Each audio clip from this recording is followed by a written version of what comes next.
It's certainly unnerving to watch a truck that they told us had a gross weight of 65,000 pounds that was full, all of a sudden starting to drive itself. The road-legal self-driving truck rolled out this month.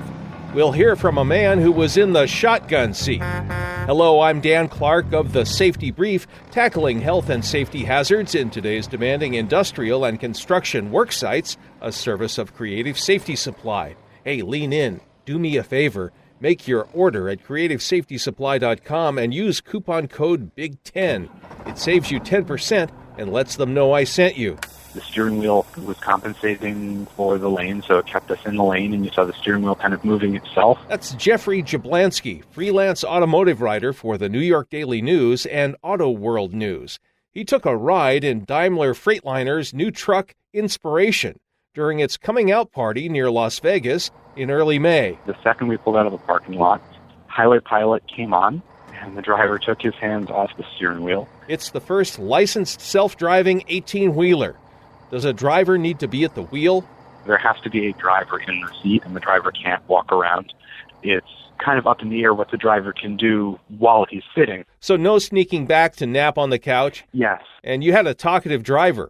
The driver was able to explain a little bit about the physics, and while he talked, he was using his hands to talk to us as opposed to using it to control the steering wheel. The big question, how does it work?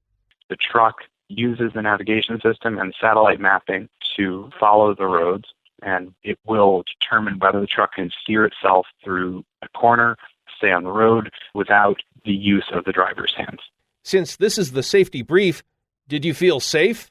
I'm glad that there was a trained operator at the wheel. Aside from not having a CDL, I'm not sure that I would have been able to trust the system as implicitly, but it was pretty amazing. Daimler isn't new to autonomous vehicles. Did that reassure you? Having tested this technology out in passenger cars, there's a degree of safety that you do feel. This truck is only legal in Nevada.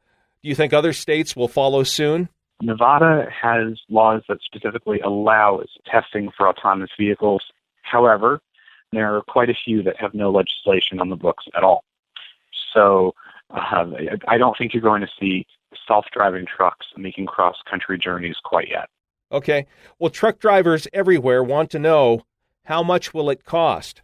You know, I asked that exact question to 4 or 5 different people pretty high up, and none of them would put a price on it. What do you think it will cost? Conservative estimates say in the thousands of dollars as opposed to, I guess, the tens of thousands. Jeffrey, will this eventually be a job killer? A driver has to be in the seat now, but could that change? This is not going to take all of the truck drivers off the road, but it may take a few off the road. This comes down to whether autonomous trucks will be able to follow each other in a draft formation on a highway in perhaps a special lane. You may only need one driver with a cab and then several trailers behind it. So we may start seeing more road trains and fewer operators, but Daimler and Freightliner assured us that the logistics chain will still require as many people. That's Jeffrey Jablansky, who rode in Daimler Freightliner's new self-driving truck. Jeff is a freelance automotive writer. Check out his work in the New York Daily News, Auto World News, and many other publications. That's all for this episode, 8 questions about self-driving trucks. Come back for more ways to stay safety compliant in today's ever-changing landscape of safety requirements. I'm Dan Clark of The Safety Brief, a service of Creative Safety Supply. Save 10% off your entire order at creativesafetysupply.com with coupon code BIG10.